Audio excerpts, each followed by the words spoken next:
College Funding Experts works closely with students and their parents. With students, we help them identify the correct university or college that is suitable for them.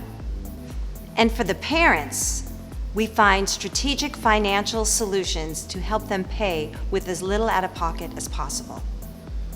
College Funding Experts has over 20 years' experience in financial planning, and what we found is that many of our retirees and pre-retirees were coming in and they were realizing that they did not have enough money saved for retirement. The reason was they hadn't planned that their children's college education was going to skyrocket as much as it has. So our research of what parents' biggest concerns about planning for college are, number one, actually developing a plan to pay for college. Then there's not having time to do everything involved. Most parents have jobs and family responsibilities, and the last thing they have time or energy to do at the end of a long day is to put on their college planning caps and sift through the abundance of information on the internet. What test should my child take, the ACT or the SAT? What schools does my child have the best chances of getting into? Which college or university offers the most financial aid? And with that, parents are concerned that they might make some mistake that will actually hurt their students' chances for admission, and possibly do something that will cause them not to get as much financial aid as possible. On top of all this is the fact that there are deadlines. Do you know that there are 43 deadlines in the average college application process? From our research from working with parents, we have found this list of parents' main concerns. Developing a plan to pay for college. Most parents feel so overwhelmed with this daunting task that's coming at them that they actually keep putting it off and don't make an actual plan at all. College costs are skyrocketing, and they're continuing to go up at the rate of 7 to 8% every single year. To fully understand this, you need to know what cost of attendance actually means, not just tuition.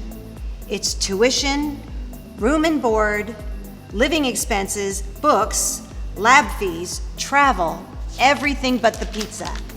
So when you look at the cost of attendance for an average public university in California, your UCLA, UC Irvine, UC Santa Barbara, the cost of attendance has ballooned to $26,000 to $30,000 a year.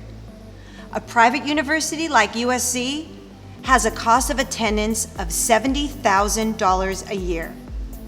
4 years can cost $120,000 for a UC school and almost $300,000 for a private institution.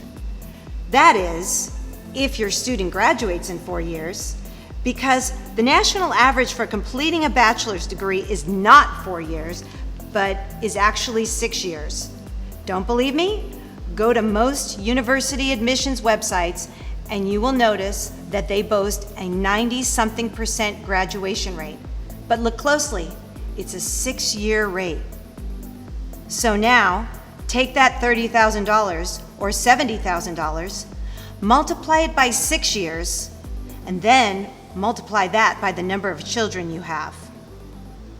Can you see how this becomes a retirement issue? So the big question is, why has college costs gone up so much? The answer is quite simple. Colleges are big business, and all businesses function under the law of supply and demand. Students are aware that more than ever, employers are not even considering applicants unless they have a college degree. Never before has there been more social pressure to get into a good college and get the best degree possible. Let's talk about the 5 ways to pay for college. There's savings, loans, scholarships, going to a cheaper school, and skipping college altogether. Let's talk about using your savings. Savings? Seriously? You want to take $120,000 to $200,000 and send it off to the universities when there are grants, money, other people's money that is readily available to you? Wouldn't it make more sense to take that $120,000 to $200,000 and put it towards your retirement or paying down your mortgage?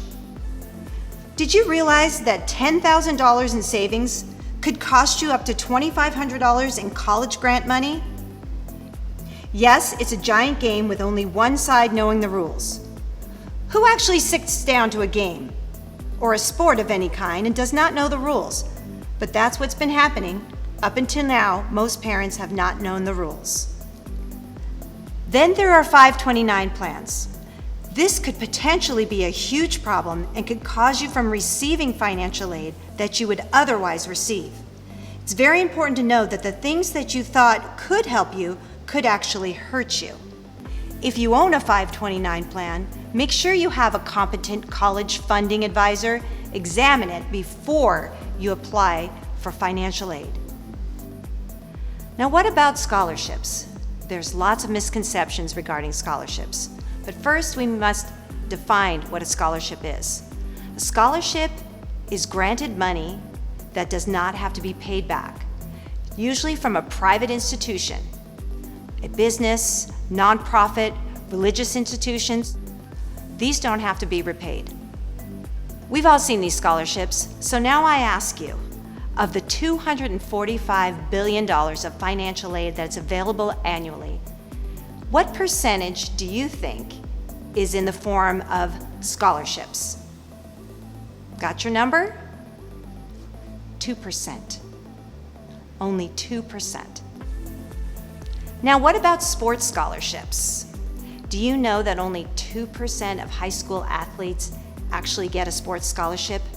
And the average amount is $11,000 a year. Even the students who've received an academic scholarship are not guaranteed that for 4 years. More often than not, they have to qualify athletically and academically to continue that scholarship. Your two remaining options are going to a cheaper school and skipping college altogether. We don't agree with skipping college altogether. And I'm going to show you that going to a cheaper school might not be the best option either. But let's consider the following first. How do they determine if my family is eligible? Let's do a myth versus reality check. I make too much money. That's a myth. It doesn't matter if you make $10 or $10 million, you can still be eligible for financial aid. My child is not a great student. That's a myth too. This might be more of a student services issue. Is your child taking the SAT and the ACT tests seriously enough? There's a lot of financial aid that can be won from taking those tests seriously. Have they thought about their resume, community service, and writing essays? Those are all just as important as their GPA. Can owning my home actually affect my eligibility? The answer is yes, and that is a very unpleasant reality. It's a quick and simple process. How about this one? The college aid officers at the institutions will help me. That's the equivalent of going to the IRS and asking them to help you find the most deductions. That would be working against themselves. Then there are the dreaded student loans. How many of us really need more loans? Especially a loan that could cost you the same amount as another mortgage. Many people end up having to use loans in some form for college education. Some people take them because they have to, while there are some people who take them because they want to. Yes, think back to that $120,000 to $200,000 in savings that we just talked about. If I offered you the choice to pay the $200,000 in one chunk or to pay it slowly over a long period of time with little to no interest and with a tax deduction, wouldn't that be better than using your own savings? Here's the catch. You have to fill out the financial aid forms to even be eligible for these low-interest, tax-free loans.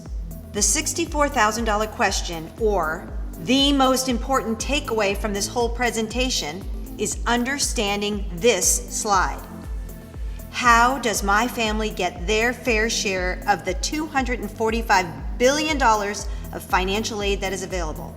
How does the Department of Education through the FAFSA form figure out just how much a family needs? It's actually a simple equation. Cost of attendance, or COA, is tuition, room and board, books, lab fees, etc. Here comes the important term that you need to know, EFC, or Expected Family Contribution. The expected family contribution is based on the parents' and students' incomes, assets, savings, ages, and number of people in school in their family. The EFC is not the end-all. It's actually just the beginning of what families are expected to pay, kind of like a deductible. Each family's EFC is going to be different. So the formula goes like this: cost of attendance, COA, minus expected family contribution, EFC, equals family need, FN. Family need is how much aid a family is potentially eligible for. So obviously, the lower the EFC, the higher the family need. Do you know that there are legal and ethical ways to lower your EFC? We will touch on this. Just so you know, we at College Funding Experts work with all kinds of families with different financial situations. Our Classification 1 families are families that may not have a high income or many assets at all. These families, when they apply, stand to get most, if not all, the financial aid they need. The challenge for these families is to fill out all of the forms correctly and on time. We work with many Classification 2 families. These are families who've been trying to do everything right. Some perhaps have more in assets, real estate, and holdings, but depending on how their assets and income are positioned, can receive the maximum financial aid or nothing at all. And of course, there are the C3 families. Blessed with high income, blessed with assets, these families may own businesses or corporations. They most likely won't qualify for needs-based aid, but may qualify for merit-based aid that the colleges and universities have to offer. And don't forget the low to no interest government loans. Sometimes the more complex a situation is, the more options and opportunities there are for favorable positioning. Additionally, there are tax deductions that can be taken that can save potentially thousands of dollars. Maybe you've heard some higher net worth families say, "You know, I'm not even going to fill out those forms. I make too much money." That's a mistake. Merit-based money and the good loans all begin with filling out the applications. Also, there are many other additional strategies, including cash flow strategies, student positioning strategies, tax strategies, appeal strategies, and many, many more. What is your real cost of college? Let's look back again at taking money straight from your savings or retirement to pay for college outright. What is the real cost? Let's look at two different options. Let's say you choose a college that costs your family $80,000 over 4 years. In order to net that $80,000, and if you're in the 25% tax bracket, you have to make not $80,000, but $106,000, then pay Uncle Sam 25% to actually net the $80,000 that you sent off to the college. If you choose an elite college and you're going to pay $200,000 and you happen to be in the 35% tax bracket, you have to net not $200,000, but over $300,000, then pay your taxes to actually net the $200,000. What I'm trying to illustrate is certainly it is possible to pay with your own money, but it has a very real cost to your future. Now let's pretend that you were just granted a full ride to your child's dream school. So wisely, you decide to take that $80,000 that you were going to pay to the colleges and invest it over a 15-year period with something with a conservative 6% rate of return. Your $80,000 could turn into over $190,000. If you invested the $200,000, after 15 years, it could turn into almost $500,000. This is why it is so important to keep your own money, to do what you can to get as much financial aid as possible, and work to lower your EFC. So there are basically 4 main sources of college aid: federal government, state government, colleges and universities, and private sources. Anything with the word government at the end is very limited and is being reduced every year.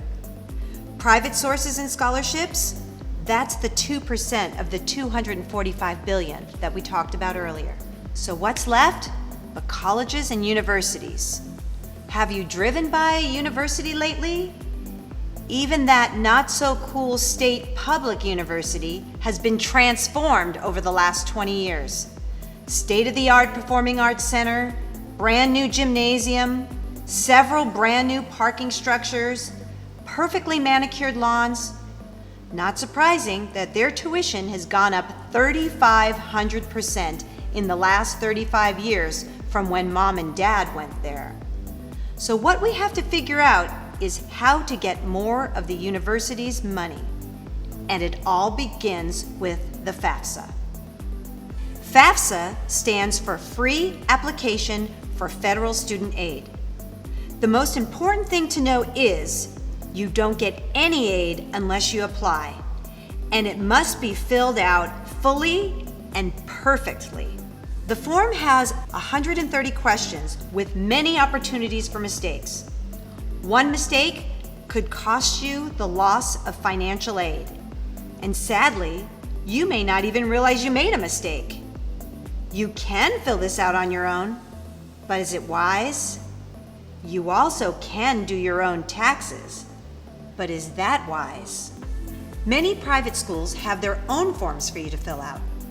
Most of these schools use the CSS profile form, while others have their own forms.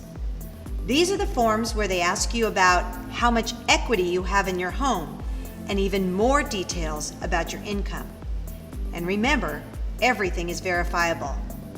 Also, everything has to be consistent with your FAFSA.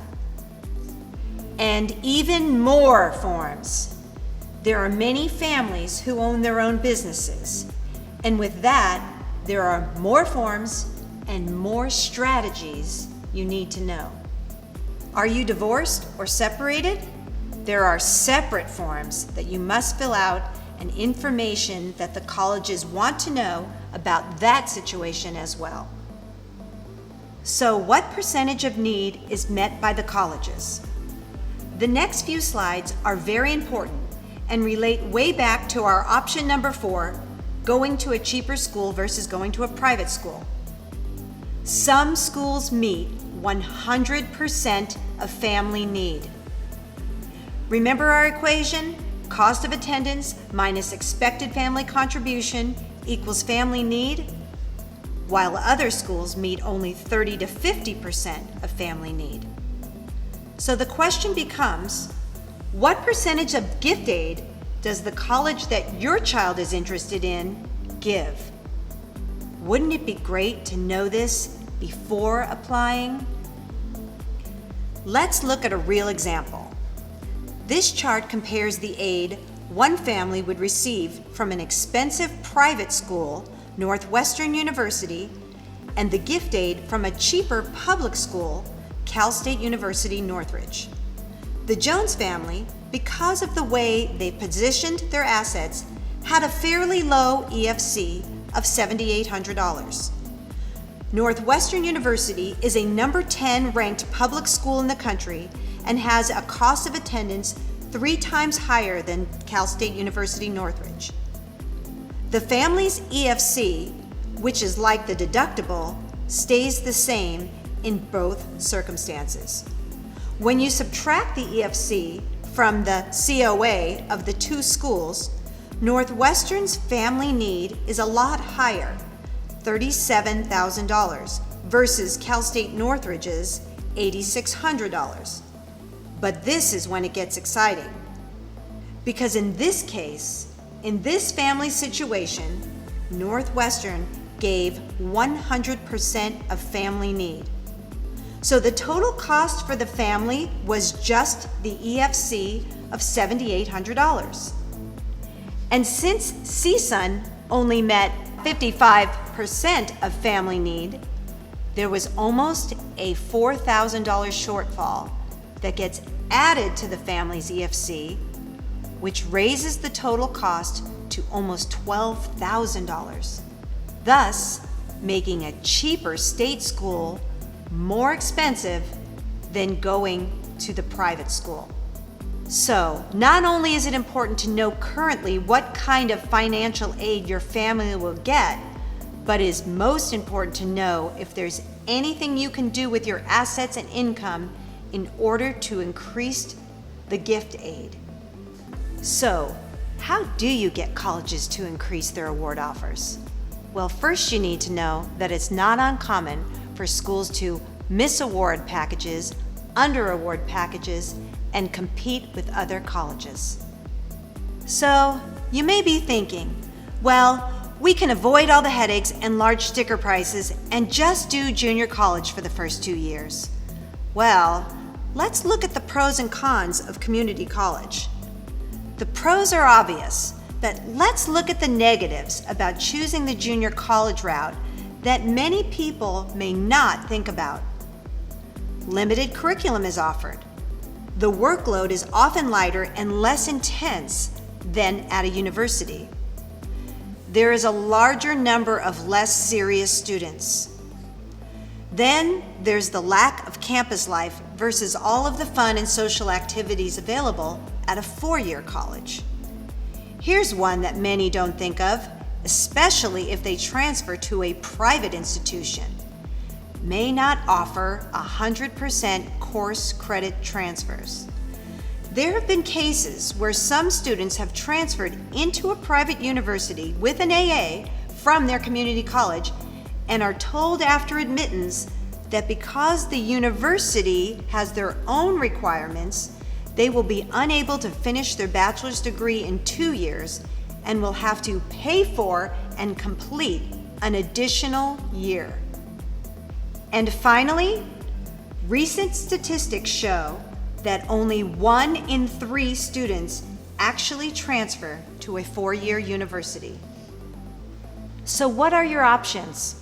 Well, you could do it on your own, and the schools will love you for it. You can let your CPA do it, but CPAs use a whole different formula that, if used for financial aid, could actually destroy your results. It's perfectly legal and ethical to make use of the rules that allow you to save as much money as possible. It's the same principles that CPAs use to get their clients the most money on their taxes as possible. You may be eligible for thousands more just by following the rules that the schools don't want you to know. So, how many of you are interested in knowing what your financial aid package might look like at the schools you're considering before you even apply? And how many of you are interested in knowing if there's any strategies that will make it easier for your child to get into their dream school and make it more affordable to pay for it? So basically, one of 3 things will happen at your 1-hour consultation. You'll get your information and you'll say, "Thank you very much, that's all I need, I'll take it from there." And we will give you our card and say, "Thank you very much, we're here for you if you need us." Number 2, you might say, "Hey, we just need one of your components," and we'll be happy to help you in that area. Number 3, you might be the family that's like most of our families that says, "Hey, take all of this from us, it's too big of a burden," and we'll be happy to help you there too. It's perfectly legal and ethical to make use of rules that allow you to get more money. It's the same principles CPAs use to save their clients more on taxes. You may get thousands more just by knowing the rules that they don't want you to discover.